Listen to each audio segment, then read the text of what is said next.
Hello दोस्तों, आप सब लोग कैसे हैं। आशा करती हूँ आप सब लोग अच्छे हैं और अपने अपने कामों में व्यस्त हैं। दोस्तों, अगर आपको मेरी यह कहानी अच्छी लगती है तो प्लीज़ मेरे चैनल को लाइक से और सब्सक्राइब करना मत भूलिए। और जिन दोस्तों ने अभी तक मेरे चैनल को सब्सक्राइब नहीं किया है वो प्लीज़ मेरे चैनल को सब्सक्राइब करें और कमेंट करके यह बताएं कि आपको मेरी यह कहानी कैसी लगती है।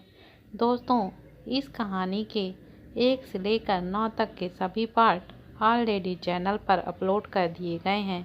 जिन दोस्तों ने उन्हें ना देखा हो वो जाकर उन्हें देख सकते हैं। तो चलिए दोस्तों, अब हम आगे की कहानी शुरू करते हैं। तारा को अयान की ये बात बिल्कुल भी अच्छी नहीं लगी। ओके फाइन, आइंदा से काम के अलावा कुछ भी कहना ना तो देख लूँगी आपको, तारा ने मुंह बनाते हुए कहा और वहाँ से जाने लगी। अब आगे। लेकिन तभी अयान ने तारा का हाथ पकड़कर उसे अपनी ओर खींचा और उसे गोद में बिठा दिया। तुम तो बहुत जल्दी नाराज हो जाती हो। I am just kidding. तुम्हें मुझे निहारना है तो निहारो ना, तुम बीवी हो मेरी, हक है तुम्हारा, अयान ने कहा और तारा पर अपनी पकड़ और भी ज़्यादा मजबूत कर ली। तारा ने अयान के गालों पर किस करते हुए कहा, आई लव यू, मुझे आपको कुछ देना है।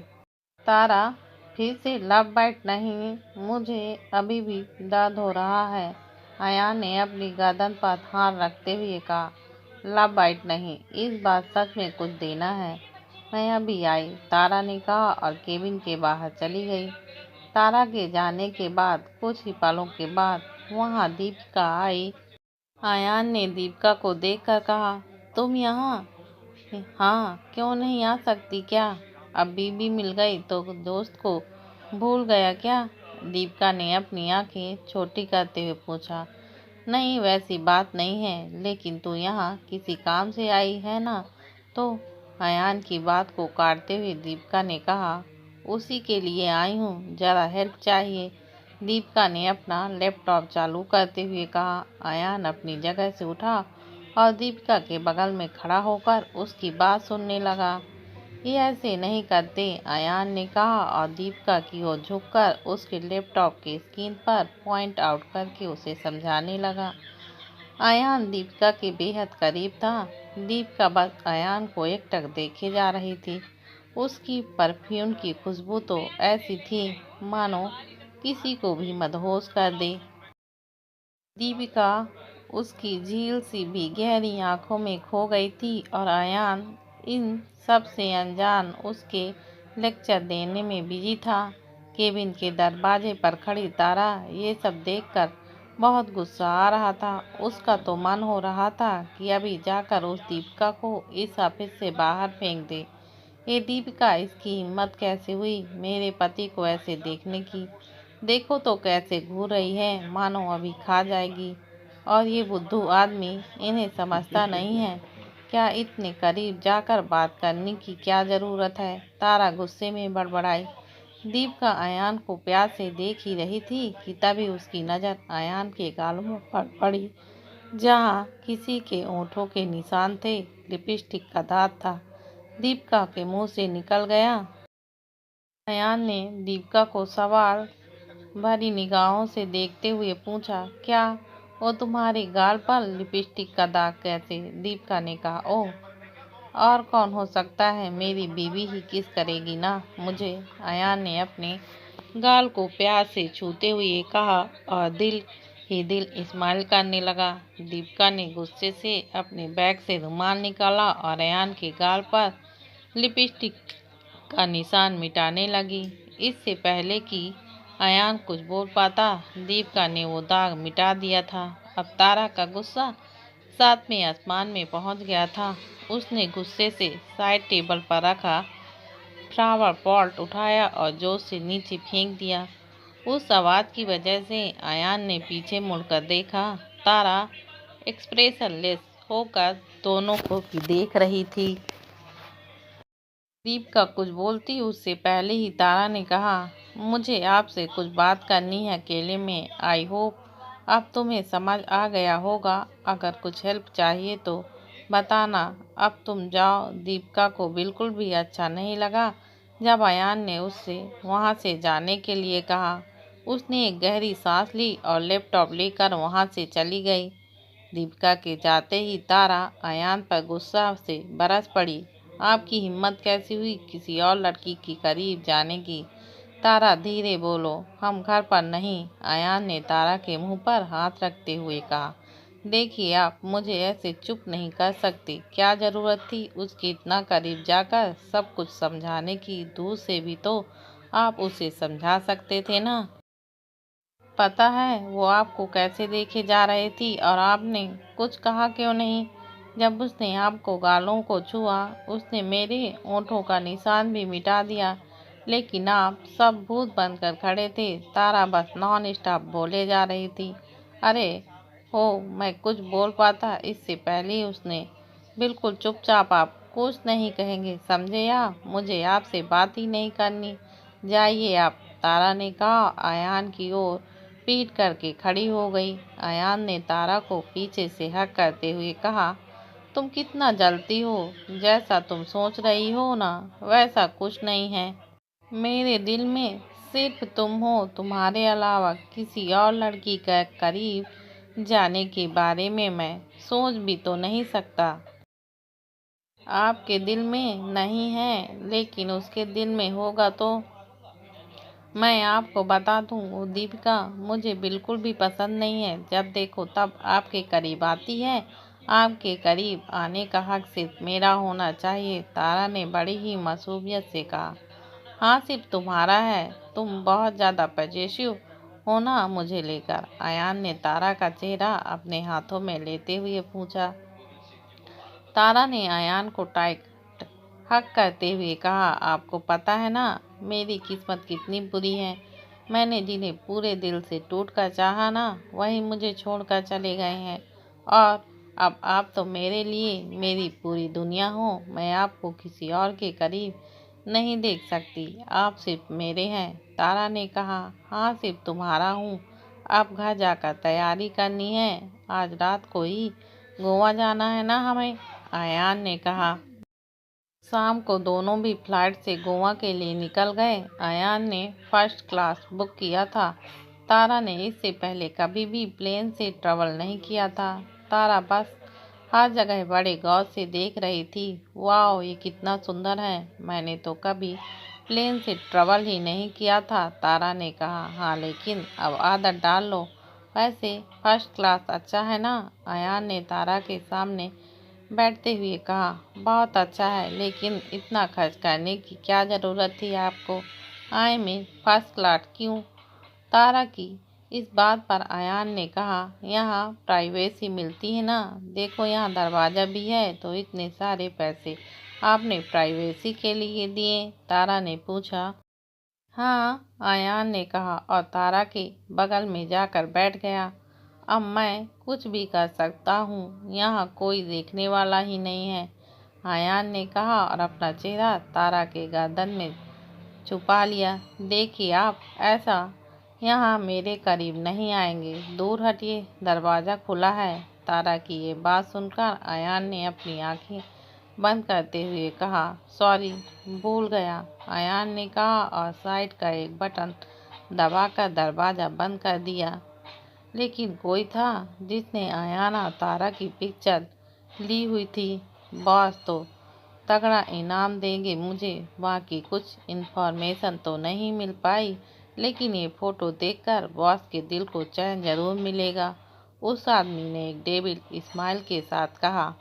अयान और तारा दोनों भी आने वाले मुश्किल से बेखबर प्यार की फीलिंग को एंजॉय कर रहे थे।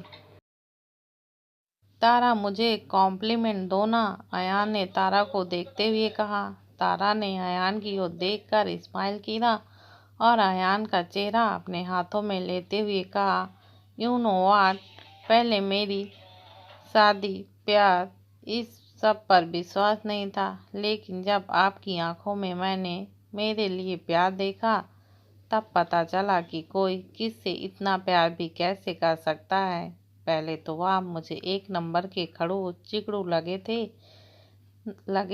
नहीं, आप हैं ही, लेकिन आपके दिल में प्यार भी उतना ही है। जब आप मुझे प्यार से निहारते हो ना, तब लगता है वक्त वहीं थम जाए। आपकी ये आंखें इतनी प्यारी ही हैं कि मैं बस इनमें खोना चाहती हूँ। मुझे आपकी इन आँखों में मेरे लिए हमेशा प्यार देखना है, तारा ने कहा और अमित के दोनों आँखों को अपने होठों से छू लिया। और जब आप मेरे माथे को अपने होठों से छूते हो ना, तब ऐसा लगता है कि अब और कुछ नहीं चाहिए। दुनिया की सारी खुशी एक तरफ और वो खूबसूरत एहसास एक तरफ, तारा ने कहा और अयान के माथे पर किस कर दिया। और जब आप मेरे होठों को छूते हो तो, तारा ने कहा और शर्म से अपनी नजरें झुका ली। और कहो ना, जब मैंने तुम्हारे होठों को छूता हूँ तब क्या? अयान ने तारा की ओर झुकते हुए पूछा। तारा ने शर्म से अपनी आंखें बंद कर दी और अपना सिर अयान के कंधे से टिका दिया। कुछ नहीं, तारा ने बिना अपनी आंखें खोले ही कहा। अयान ने तारा के बाल सहलाते हुए कहा, गलती से भी मुझसे दूर जाने की मत सोचना। मैं जितना प्यार करता हूँ उतना गुस्सा भी कर सकता हूँ। मैंने तुम्हें पहले ही कहा था, तुम्हें पाना मेरा जुनून है। जो चीज़ मेरी है वो सिर्फ मेरी ही होनी चाहिए। अगर तुमने मुझे छोड़कर जाने के बारे में सोचा भी ना, तो तुम्हें पता नहीं मैं क्या कर सकता हूँ। बहुत खतरनाक आदमी हूँ मैं। तुमने मेरा गुस्सा और मेरी पावर अभी तक देखी नहीं और कभी देखना भी मत। मुझे मजबूर मत करना कि मुझे तुम्हें मेरी सबसे खतरनाक पर्सनालिटी दिखानी पड़े। अयान ने सीरियस होते हुए कहा। आप मुझे धमकी दे रहे हैं? तारा ने पूछा। हाँ, धमकी दे रहा हूँ और इस बार तुम्हारा डरना बहुत ज़रूरी है, समझी? अयान ने कहा और तारा के माथे पर किस कर दिया। तारा अयान की बातों को कुछ समझ नहीं पा रही थी। तारा ने कहा, मैं आपको छोड़ कर क्यों जाऊंगी भला? मैं आपसे प्यार करती हूँ। अब आपके बिना जीना नामुमकिन है। अभी नहीं जाओगी, लेकिन शायद फ्यूचर में तुम्हें सच पता चलने के बाद। नहीं, मैं तब भी तुम्हें अपने से दूर नहीं जाने दूंगा। तारा, तुम हमेशा मेरे पास रहोगी। मैं पूरी कोशिश करूंगी कि वो सच तुम्हारे सामने कभी ना आए ही नहीं। लेकिन अगर गलती से आ भी गया तो तुम्हारी नफरत झेलने को तैयार हूँ, लेकिन तुमसे दूर जाने की नहीं। अयान ने मन ही मन सोचा और तारा पर अपनी पकड़ और भी ज्यादा कस दी। क्या सोच रहे हैं आप? तारा ने पूछा। सोच रहा था कि तुम रोमांस के मामले में कितनी कच्ची हो। सब कुछ इन डिटेल एक्सप्लेन करके बताना पड़ता है। तुम्हें ट्रेनिंग की ज़रूरत है, अयान ने कहा। सब समझती हूँ मैं आपके इरादे कैसे हैं। मुझे नहीं चाहिए कोई ट्रेनिंग। जैसी हूँ वैसी ही ठीक हूँ, तारा ने कहा। अच्छा, कैसे हैं मेरे इरादे? बता तो जरा, अयान ने तारा की आंखों में देखते हुए पूछा। बहुत बुरे हैं, दिखता है मुझे आपकी आंखों में। और आप मुझे ऐसे नोटिस करने वाले नज़रों से मत देखिए, तारा ने धीमी आवाज़ में कहा। क्यों क्यों ना देखूं मैं तुम्हें? तुम मेरी बीवी हो, मैं तुम्हें देख सकता हूँ। और अगर तुम्हें इससे प्रॉब्लम है तो ठीक है, मैं तुम्हें छोड़कर दीपिका को देख लूँगा, अयान ने कहा और अपनी नज़रें तारा पर से हटा दी। तारा अपनी आंखें छोटी करके अयान को गुस्से से देख रही थी, लेकिन अयान को इस सब से कोई फर्क ही नहीं पड़ रहा था। मेरी बचपन की दोस्त दीपिका कितनी अच्छी है, कभी भी मुझे इग्नोर नहीं करती, कितने प्यार से बात करती है मुझसे। और अयान ने तारा की ओर देखा जो मुंह फुलाकर बैठी हुई थी। तारा अयान से प्यार से तारा को पुकारा। तारा ने जोर से अयान के पेट में एक मुक्कादार घूंसा मारा और कहा, आप हमेशा मुझे परेशान क्यों करते हैं? जब हमारे बीच प्यार नहीं था तब तक समझ आता था, लेकिन अब भी? हाँ, क्योंकि तुम्हें परेशान करना मेरी ड्यूटी है। यकीन मानो, तुम्हें परेशान करने में जितना मज़ा आता है ना, उतना किसी और चीज़ में नहीं आता। मेरी बीवी जेलस हो रही है। अयान ने तारा के गाल पर पिंच करते हुए कहा। फिर मुझे देखने दो तुम्हें। देख रहा हूँ ना प्यार से। अयान की बात को काट कर तारा ने कहा। प्यार से नहीं, नॉटीनेस से देख रहे हैं आप मुझे। अच्छा, तो तुम्हें सिर्फ नॉटीनेस दिखाई दे रही है, प्यार नहीं दिख रहा है। तुम्हारी नज़र ही वैसी है, इसलिए तुम्हें मेरा प्यार नहीं दिख रहा, अयान ने कहा और तारा के गोद में अपना सिर रख दिया। अयान ने अपने हाथों की उंगलियां तारा की उंगलियों से उलझा दी और उसे अपने सीने से लगाकर तारा को देखने लगा। तारा, तुम्हें मैंने सारे हक दिए हैं। तुम मुझे डांट सकती हो, मुझ पर चिल्ला सकती हो, गुस्सा कर सकती हो, यहाँ तक कि तुम मुझे थप्पड़ भी मार सकती हो, लेकिन तुम मुझे किसी भी रीजन से छोड़कर नहीं जा सकती। अयान ने तारा की बातें बहुत ही अजीब लग रही थी। तारा ने अपना सिर हाँ में हिलाया और फिर अयान के सिर के बालों को सहलाने लगी। कुछ ही घंटों बाद दोनों भी गोवा पहुंच गए। तारा एयरपोर्ट के पास खड़ी होकर अयान के आने का इंतजार कर रही थी, जो कि कुछ दूर किसी के साथ फोन में बात कर रहा था। ये एक दिन भी अपना फ़ोन ऑफ नहीं कर सकते क्या? ये मुझे बिल्कुल भी अटेंशन नहीं दे रहे हैं, तारा ने झुंझलाते हुए कहा और अयान के पास जाकर उसके हाथों में से फ़ोन छीनकर कट कर दिया। क्या कर रही हो तारा? इम्पोर्टेंट कॉल था, फ़ोन दो मेरा, अयान ने कहा।